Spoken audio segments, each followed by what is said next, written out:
എല്ലാവർക്കും നമസ്കാരം. മത്സര പരീക്ഷകൾക്ക് പഠിക്കുമ്പോൾ ആ ഒരൊറ്റ മാർക്കിന്റെ വില നമുക്കെല്ലാവർക്കും അറിയാം അല്ലേ? ചിലപ്പോൾ ആ ഒരു മാർക്കായിരിക്കും നമ്മുടെ റാങ്ക് ലിസ്റ്റിലെ സ്ഥാനം തന്നെ തീരുമാനിക്കുന്നത്, പ്രത്യേകിച്ച് കറന്റ് അഫയേഴ്സിൽ. അതുകൊണ്ട് ഒരു മാർക്ക് പോലും നമുക്ക് നഷ്ടപ്പെടുത്താൻ പറ്റില്ല. അപ്പോൾ ഒട്ടും സമയം കളയാതെ മാർച്ച് 6, 7 തീയതികളിലെ ഏറ്റവും പ്രധാനപ്പെട്ട വാർത്തകളിലേക്ക് നമുക്ക് നേരെ കടക്കാം. എല്ലാവരും റെഡിയല്ലേ? ഇന്ന് നമ്മൾ എന്തൊക്കെയാണ് കവർ ചെയ്യാൻ പോകുന്നതെന്നല്ലേ? നമ്മൾ ചെറിയൊരു വേൾഡ് ടൂർ തന്നെ നടത്തുന്നുണ്ട്. ആദ്യം നമ്മൾ യൂറോപ്പിൽ പോയി ഇന്ത്യയുടെ ഒരു പുതിയ കൂട്ടുകെട്ട് കാണും. പിന്നെ നേരെ തിരിച്ച് ഇന്ത്യയിലെത്തി ചില ഡിജിറ്റൽ വിശേഷങ്ങളും സാമ്പത്തിക കണക്കുകളൊക്കെ നോക്കും. അവിടുന്ന് നമ്മുടെ സ്വന്തം കേരളത്തിലേക്ക് വന്ന് പുതിയൊരു പാലത്തിന്റെ കാര്യവും ഒരു കപ്പലിന്റെ വിശേഷവും അറിയും.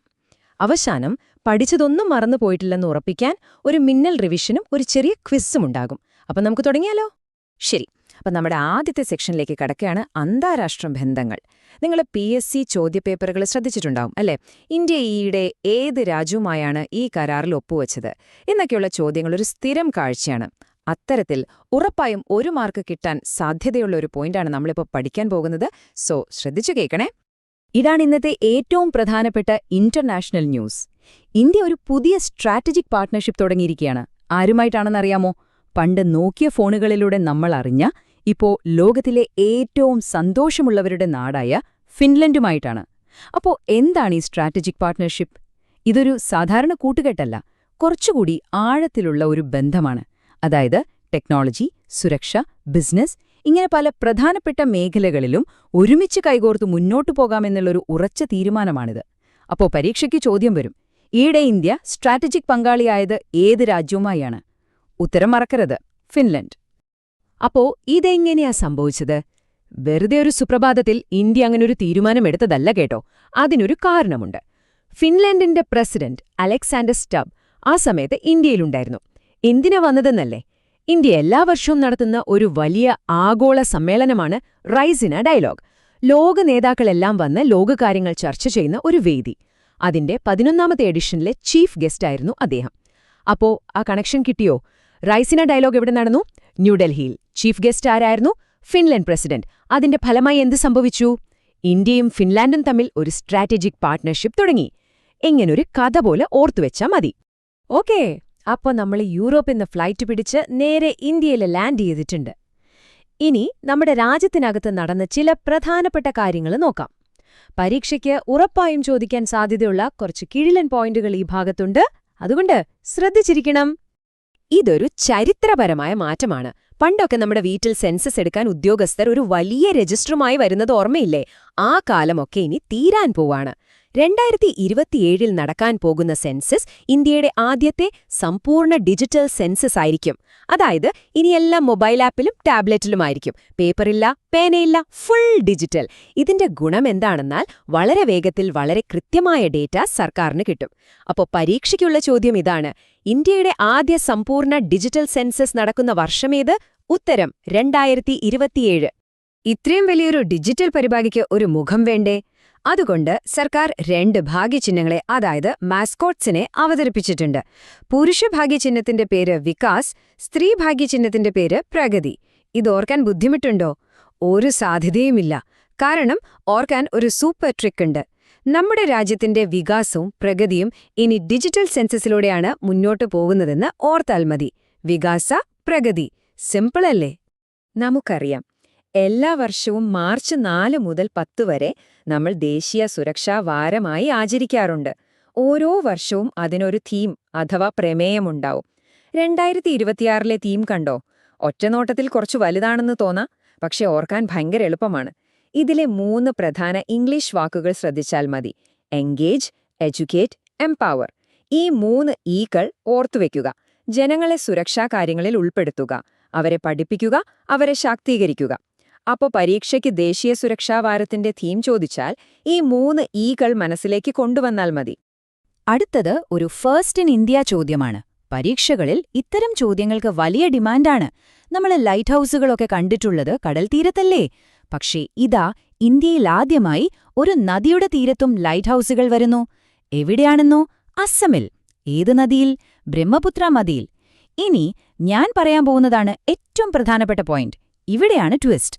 ബ്രഹ്മപുത്ര നദിക്ക് ഒരു ഒഫീഷ്യൽ പേരുണ്ട്: ദേശീയ ജലപാത 2, അതായത് നാഷണൽ വാട്ടർവേ 2. പരീക്ഷയ്ക്ക് അവർ നമ്മളെ കുഴപ്പിക്കാൻ ചോദിക്കും, ഇന്ത്യയിലെ ആദ്യ നദീതീര ലൈറ്റ് ഹൌസുകൾ ഏത് ദേശീയ ജലപാതയിലാണ് സ്ഥാപിക്കുന്നത് എന്ന്. നമ്മൾ ബ്രഹ്മപുത്ര എന്ന് പഠിച്ചോണ്ട് പോയാൽ ഓപ്ഷനിൽ അത് കാണില്ല. അപ്പൊ തെറ്റിക്കരുത്, ഉത്തരം നാഷണൽ വാട്ടർവേ 2. ശരി, ഇനി നമുക്ക് കുറച്ച് കോടികളുടെ കണക്കിലേക്ക് പോകാം. ലോകത്തിലെ ശതകോടീശ്വരന്മാരുടെ പട്ടികയായ ഹുറൂൺ ഗ്ലോബൽ റിച്ച് ലിസ്റ്റ് പുറത്തു വന്നിട്ടുണ്ട്. നമുക്കൊരു സന്തോഷവാർത്തയുണ്ട്. ഏറ്റവും കൂടുതൽ ശതകോടീശ്വരന്മാരുള്ള രാജ്യങ്ങളുടെ ലിസ്റ്റിൽ നമ്മൾ 3-ാം സ്ഥാനത്തെത്തി. ഒരു വെങ്കല മെഡൽ അടിച്ചെന്ന് പറയാം. 1-ാം സ്ഥാനം അമേരിക്കയ്ക്കും 2-ാം സ്ഥാനം ചൈനയ്ക്കുമാണ്. നമ്മുടെ ഇന്ത്യയിലെ ഏറ്റവും വലിയ പണക്കാരൻ എന്ന സ്ഥാനത്ത് മാറ്റമൊന്നുമില്ല. അത് മുകേഷ് അംബാനി തന്നെയാണ്. ഇനിയൊരു സാമൂഹിക പ്രാധാന്യമുള്ള വാർത്തയാണ്. കുട്ടികളുടെ മാനസികാരോഗ്യത്തെയും പഠനത്തെയും സോഷ്യൽ മീഡിയ എങ്ങനെ ബാധിക്കുന്നുവെന്നതിനെക്കുറിച്ച് വലിയ ചർച്ചകൾ നടക്കുന്ന സമയമാണിത്. ഈയൊരു സാഹചര്യത്തിൽ കർണാടക സർക്കാർ ഒരു നിർണായക തീരുമാനമെടുത്തിരിക്കുകയാണ്.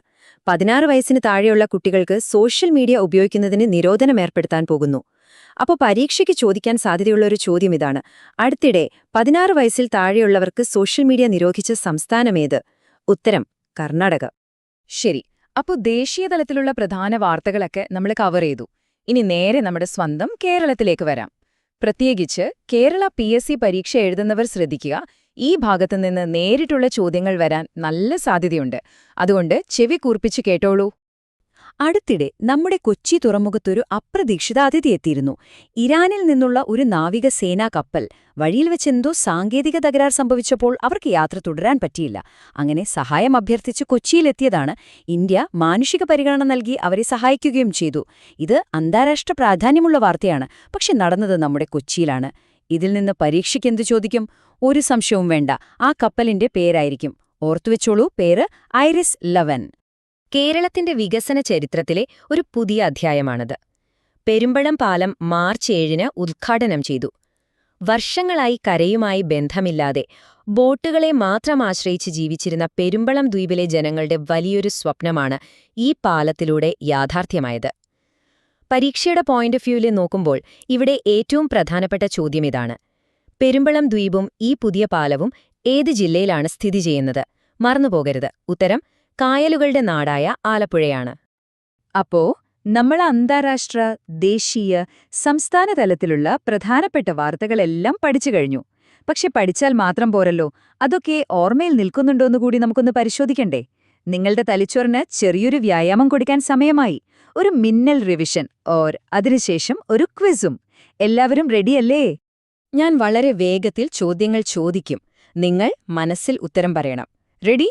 Let's go. ഇന്ത്യയുടെ പുതിയ സ്ട്രാറ്റജിക് പാർട്ട്ണർ ആരാണ്? ഫിൻലൻഡ്. ഡിജിറ്റൽ സെൻസസിന്റെ ഭാഗ്യചിഹ്നങ്ങളുടെ പേരെന്താ? പ്രഗതിയും വികാസും. ശതകോടീശ്വരന്മാരുടെ ലിസ്റ്റിൽ ഇന്ത്യയുടെ റാങ്ക് എത്രാമതാണ്? 3-ാമത്. കൊച്ചിയിൽ അഭയം തേകിയ ഇറാനിയൻ കപ്പലിന്റെ പേര്? ഐറിസ് 11. പെരുമ്പളം പാലം ഏത് ജില്ലയിലാണ്? ആലപ്പുഴ. എല്ലാം ശരിയാക്കിയവർക്ക് സ്വയം ഒരു ഷേക്ക് ഹാൻഡ് കൊടുത്തോളൂ. ശരി, ഇനി ശരിക്കുള്ള പരീക്ഷയിലേക്ക് കടക്കാം. ആദ്യത്തെ ചോദ്യം: ഫിൻലൻഡ് പ്രസിഡന്റ് ചീഫ് ഗസ്റ്റായിരുന്ന 11-ാമത് റൈസീന ഡയലോഗ് നടന്നത് ഏത് ഇന്ത്യൻ നഗരത്തിൽ വെച്ചാണ്? ഓർത്തുനോക്കൂ, നമ്മൾ ആദ്യം ചർച്ച ചെയ്ത പോയിന്റാണ്. അതെ, ശരി ഉത്തരം ന്യൂഡൽഹി. അടുത്ത ചോദ്യം, ശ്രദ്ധിച്ചുത്തരം പറയണം. ഇന്ത്യയിലെ ആദ്യത്തെ നദീതീര ലൈറ്റ് ഹൌസുകൾ നിർമ്മിക്കുന്നത് ഏത് ദേശീയ ജലപാതയിലാണ്? നദിയുടെ പേരല്ല ചോദിച്ചത്.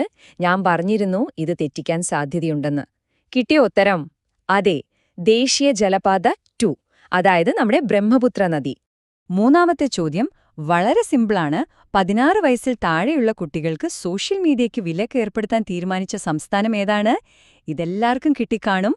ഉത്തരം കർണാടക. ഇതാ നമ്മുടെ അവസാനത്തെ ചോദ്യം. 2026-ലെ ദേശീയ സുരക്ഷാ വാരത്തിന്റെ പ്രമേയം അഥവാ തീം എന്തായിരുന്നു? ഞാൻ തന്ന ക്ലൂ ഓർമ്മയുണ്ടോ? ആ 3 ഈകൾ: എൻഗേജ്, എഡ്യൂക്കേറ്റ്, പിന്നെ yes, engage, educate and empower people to enhance safety എന്നതാണ് ശരിയായ ഉത്തരം. ഗംഭീരം.